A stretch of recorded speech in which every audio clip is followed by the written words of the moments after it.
Good afternoon, students. Chapter 11 talks about the importance of teachers having a main role in children learning about language, imagination, oral language development, all those areas that your chapter talks about. It mentions intentional teaching. What is that? It's when a teacher knows that there is a balance between teacher instruction and child-directed learning. What often happens is a teacher will feel this desire or intention of instructing children, and she feels or he feels like they need to instruct. They need to give off all this information to children and assuming that they're going to get it just by listening. But I think you know by now that young children do not grasp concepts without hands-on, especially hands-on learning of the child's own interests.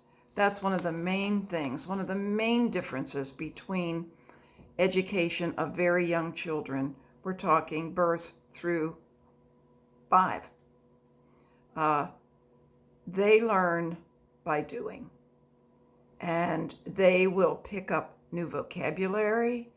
They'll pick up all kinds of information by you modeling conversation with them, asking open-ended questions, all these things that help children be able to talk and understand the language in the classroom.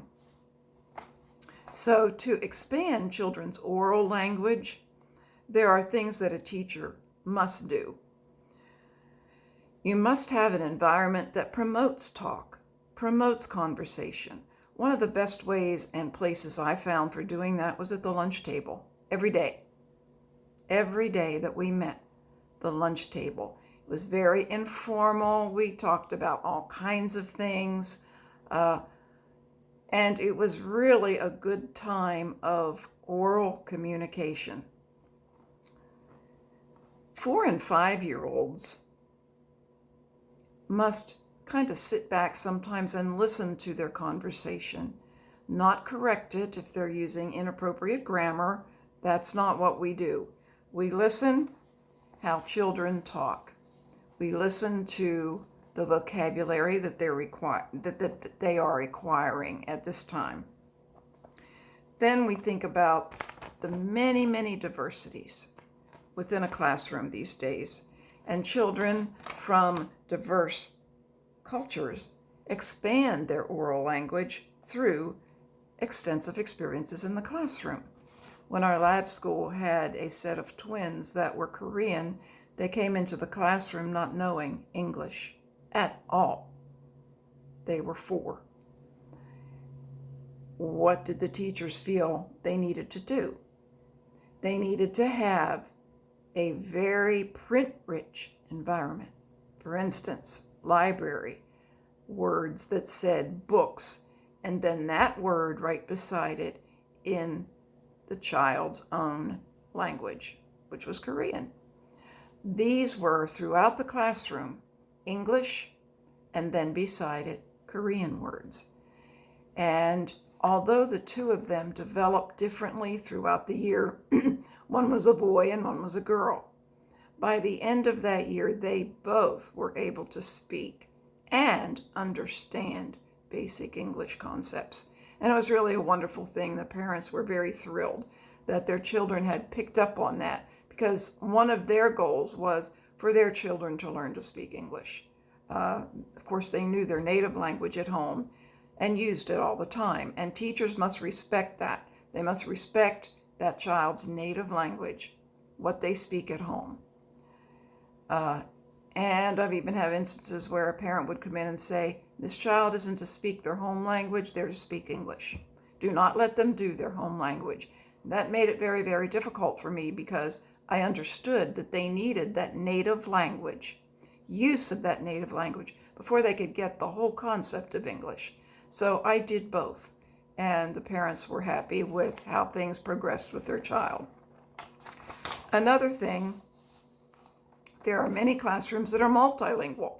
That doesn't mean that you as a teacher or caregiver need to go out and learn 20 languages, but it does mean if you have those children in your classroom, you need to pick up some basic, I'm talking very basic words, meanings from that child's native language. It's really important to take the time to do that. And this is where parents can really help you. They can be so wonderful in giving you words, ideas, things that can help in the classroom. Supporting literacy development, I think you're probably aware that one of the biggest things is book reading. Reading to children from the time they're born. And that is no exaggeration. Talking with children about a book, showing them the pictures, asking appropriate questions as they get older, ages 4 and 5. It's great to stop and ask questions about things in the book as you go along. And of course, the classroom must be what is called print rich. Our lab school has words everywhere, but those words have meaning. There are words not just in the library, there are words in every single center in that classroom. And at the table where they eat, their name is on the back of the chair. There are words everywhere. And that's what we call a print-rich environment. Lastly, and probably most important, having children experience quality play. You must include that. You just must include that because that's how young children learn. They learn through play, and with language and oral concept development, probably the best way is allowing for the sociodramatic play. That's where a child must have at least one other child to engage in sociodramatic play. 2, 3, 4, 5 children at a time can be involved in many scenarios, and it can be called sociodramatic play. That's where they discuss, they talk, they decide what role they're going to play, how they're going to do it, where they're going to do it, and who's going to do what. You know, that in and of itself is basic problem solving.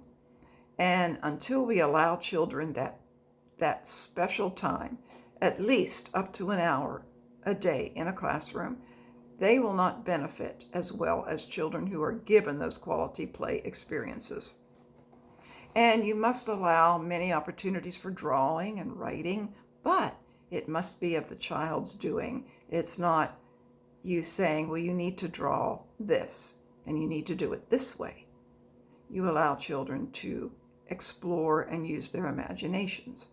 Imagination is something that many children are not having opportunities to develop these days. And to me, that's really sad because it's through the imagination that many, many activities can be explored and researched. And we should allow children to develop their imagination through everything that they do. All right, I think that's basically it for this chapter, and we'll talk to you next time. Thank you.